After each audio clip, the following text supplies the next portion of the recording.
Dan seperti biasa ada muqaddimah fiqhiyah yang kami ambil dari kitab Mukhtasar Abi Suja. Kita sudah sampai bab resmi fi apa? Fi bab apa?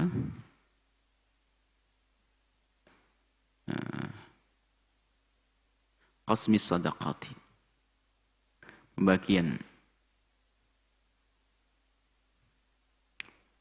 Bab qasmi sadaqati fi faslun fi qasmi sadaqati. Pembagian zakat.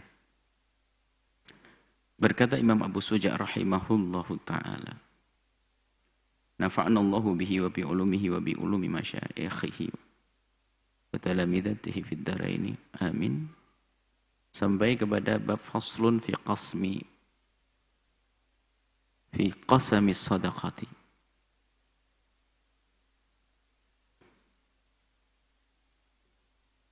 yakni qasmi sadaqah, maka qasmi sadaqati, pembagian sedekah.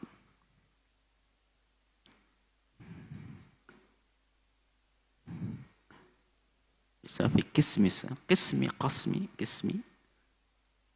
pembagian. Jadi kepada siapa sedekah, zakat, sedekah di sini maknanya zakat. Sehingga kalau di dalam bahasa fikih, bahasa Al-Quran, kalau namanya sedekah itu adalah zakat atau sedekah wajib itu ya sedekah zakat. Itu. Di sini adalah maksudnya zakat. Wa tudfa'u zakatu ila al-asnafi tsamaniyati. Zakat itu dibayarkan kepada asnaf ats-tsamaniyah. Golongan yang 8. Yang disebut dengan masarifuz zakati.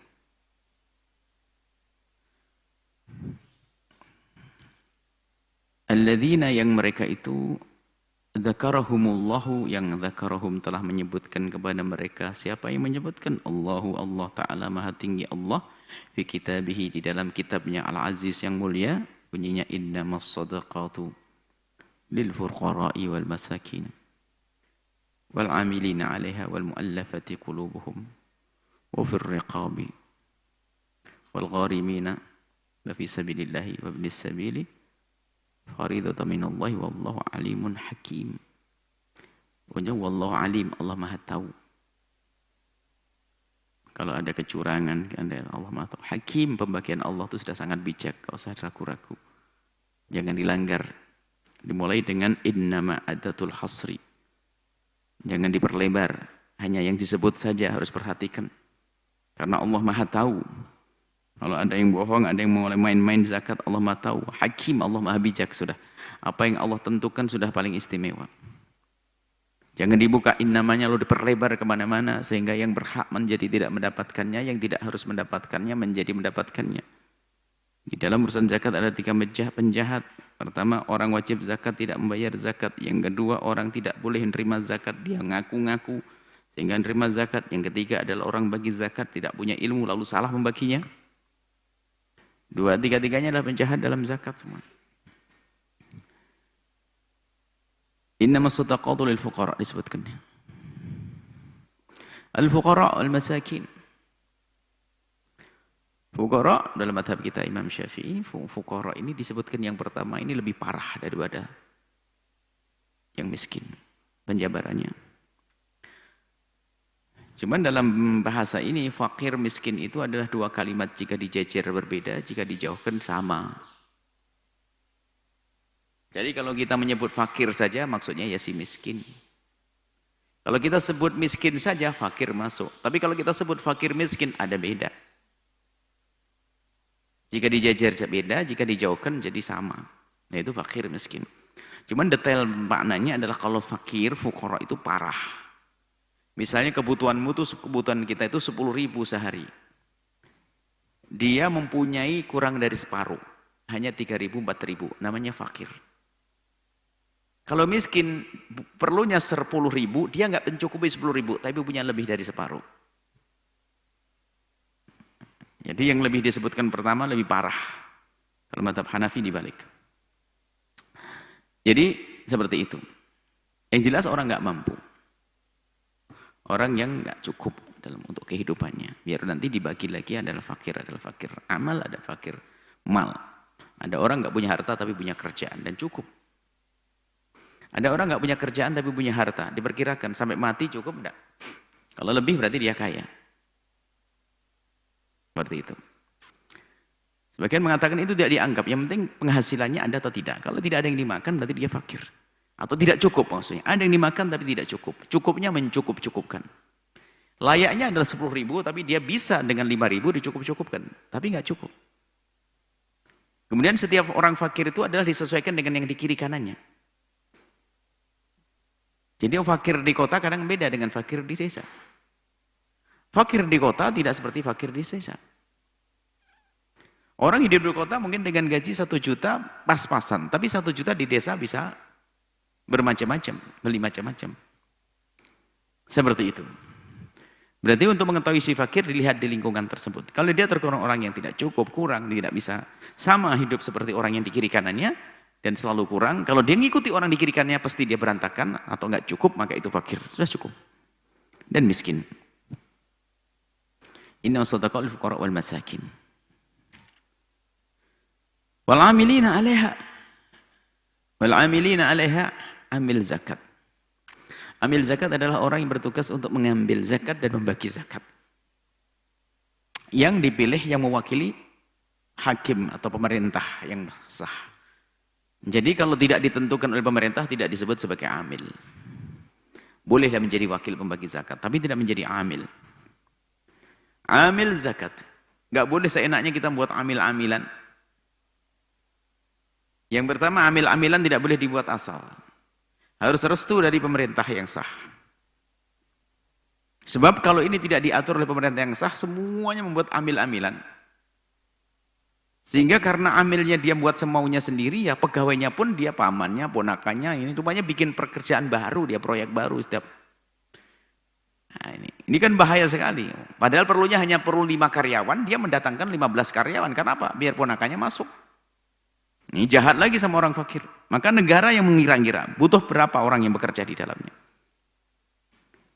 Satu. Yang kedua, amil itu hanya berhak mendapatkan zakat segede gajinya saja. Artinya perbandingannya korban. Penyembelih korban tidak boleh diambilkan gajinya dari daging korbannya.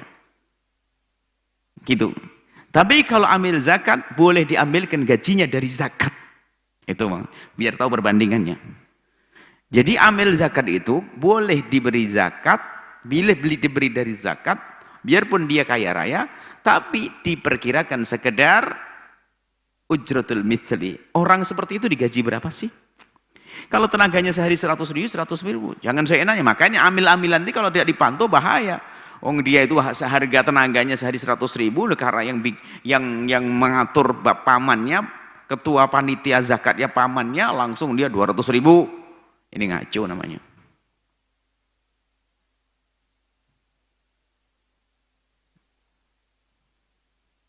Nah ini bahaya sekali. Kalau di urusan zakat begitu, nanti kalau sudah jadi pejabat sama. Ada yang sering disebut apa nepotis dan segala macam itu kejahatan yang terselubung di balik bagi-bagi pekerjaan. Nah itu. Jadi amil itu seperti itu. Amil tidak boleh lebih dari ujratul mistri dengan gaji layaknya orang semacam itu. Nah, sekarang bikin amil-amilan, langsung buat ada direkturnya, ketuanya. Ketuanya Masya Allah, wah banyak. Tidak ada punya keahlian dia, habislah duit zakat. Maka yang ada di daerah-daerah itu namanya wakil saja. Karena wakil dia tidak boleh. Tidak dianggap sebagai amil yang boleh mendapatkannya. Maka dia mungkin orang-orang kaya. Kalau orang fakir mendapatkan zakat karena kefakirannya, bukan karena keamilannya.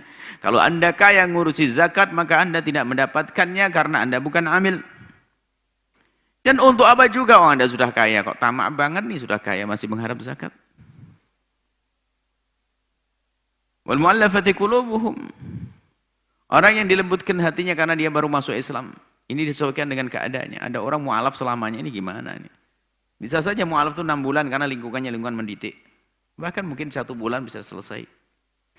Atau mungkin 1 tahun karena agamanya di situ tidak banyak ulama dan tidak ada pelayanan khusus untuk mereka. Sehingga belajar susah. Jadi sesuaikan dengan keadaannya. Maksud. Sebagian mengatakan selagi dia belum kuat maka dia masih mu'allaf. Artinya harus kuat. Kuat imannya dan awal masuk. Karena bisa jadi dia masuk Islam meninggalkan hartanya, meninggalkan saudaranya dan sebagainya. Biarpun dia tidak meninggalkan siapa-siapa, tetap dia mendapatkan sebagai seorang yang mu'allafah. Yang diambil hatinya agar semakin kuat. Imannya. Adapun setelah itu ulama berpendapat bagaimana kalau bisa jadi adalah seorang, dia adalah pemuka dalam tokoh yang sekiranya kalau dia dihormati dengan zakat ini bisa menjadikan sebab yang lainnya bisa masuk Islam. Bisa jadi semacam itu. Akan tapi lebih khusus adalah mu'allafah adalah orang yang baru masuk Islam, yang masih lemah imannya dikuatkan dengan seperti ini. Biar merasa ada jaminan di dalam kehidupannya. Firiqabi adalah budak-budak. Di sini bukan semua budak akan, tapi budak yang masuk dalam budak mukatab.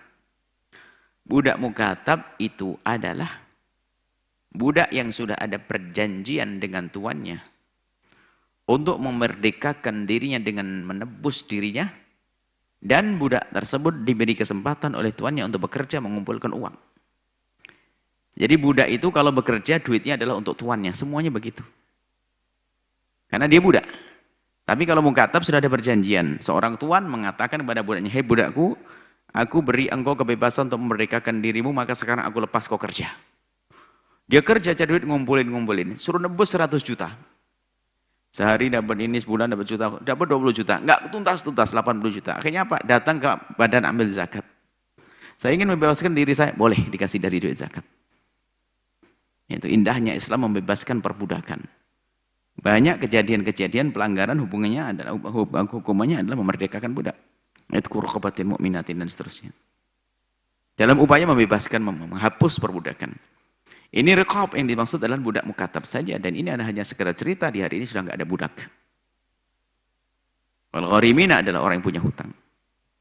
Khususnya orang hutang yang karena mendamaikan dua yang berselisih. Hutang karena punya hajat.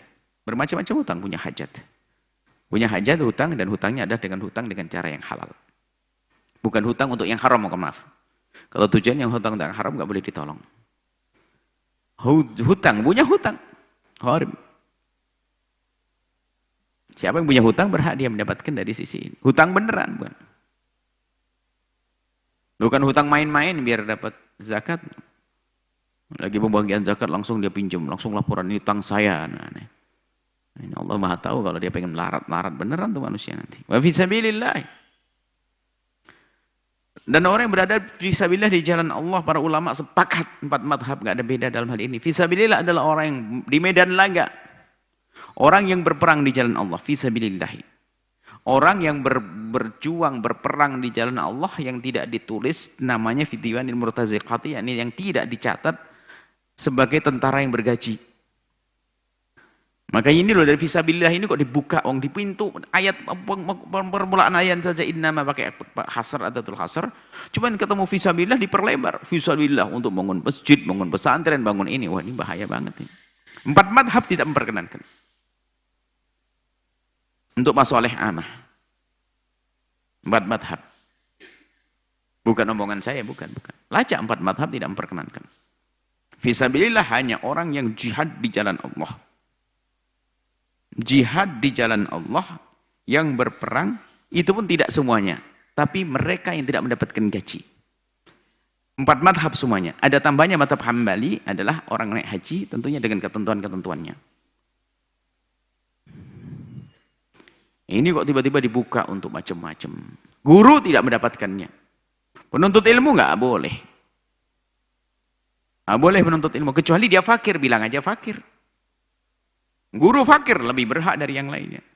Santri fakir lebih berhak karena dia akan menjadi penerusnya Rasulullah SAW.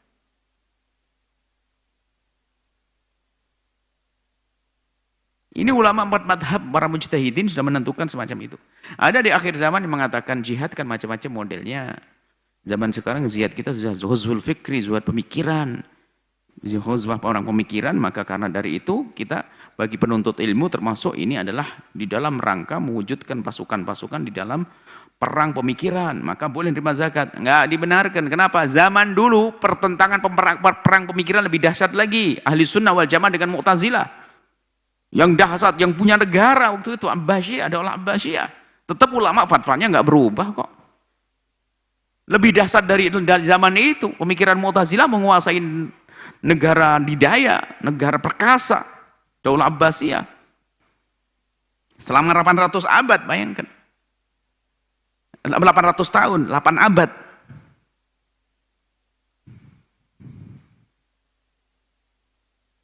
Jadi dikuasai. Itu pun ulama tidak berfatwa memperkenankan thalibul ilmi mendapatkan zakat. Kalau fakir ya berhak dia. Kita tidak boleh zalim kepada si fakir, hati-hati dalamnya. Pondok pesantren jangan dibangun dari duit ini. Masjid jangan dibangun. Yang bangun masjid adalah orang muslim, bukan orang fakir. Orang kaya, bukan orang muslim, bukan orang kafir. Orang kaya bukan orang melarat. Hartanya orang kaya. Kalau hartanya orang fakir gunakan bangun pondok-pondok, sebentar pesantren, bangun masjid dan sebagainya, kasihan si fakir. Kalau Anda kekurangan orang fakir, yuk kita jalan ke rumah sakit umum yang bukan rumah sakit kelas, rumah sakit umumnya. Oh, dia kan dapat bantuan dari pemerintah. Yang dapat bantuan dia, tapi yang jagai nggak kerja dia, kehilangan mata pencaharian. Yuk kita dengan nurani deh. Kembali pada ulama 4 madhab. Kalau ada satu dua yang berfatwa akhir zaman, ada urusan mereka, urusan beliau-beliau yang mereka juga ulama. Tapi kita tidak berani. Jangan dibuka ini masalah. Jangan diperlebar lagi.